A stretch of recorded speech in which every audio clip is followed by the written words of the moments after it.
শেষ মুহূর্তে চট্টগ্রামে জমে উঠেছে ঈদ বাজার। এই বিষয়ে বিস্তারিত জানিয়েছেন নয়ন বড়ুয়া জয়।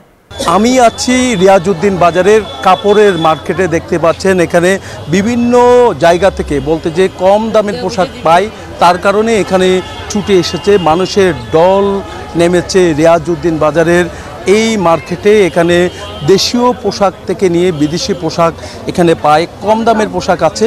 সে কারণে গ্রামের প্রত্যন্ত অঞ্চল থেকেও রিয়াজউদ্দিন বাজার, জহুর হকার্স মার্কেট, এইসব মার্কেটে সবাই ছুটে আসে। দেখতে পাচ্ছেন সবচেয়ে বেশি এখানে মহিলাদের ভিড় আমরা দেখছি, একই সাথে পুরুষদেরও ভিড় আছে।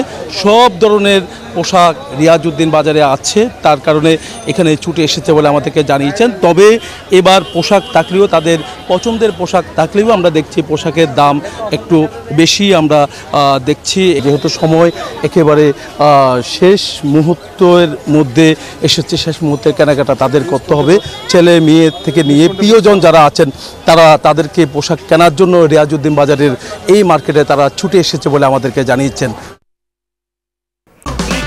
এই ঈদে দেশ জুড়ে কেনাকাটার ফুর্তি হবে শুধু বিকাশে, সাথে ডিসকাউন্ট কুপন, ইনস্ট্যান্ট ক্যাশব্যাক।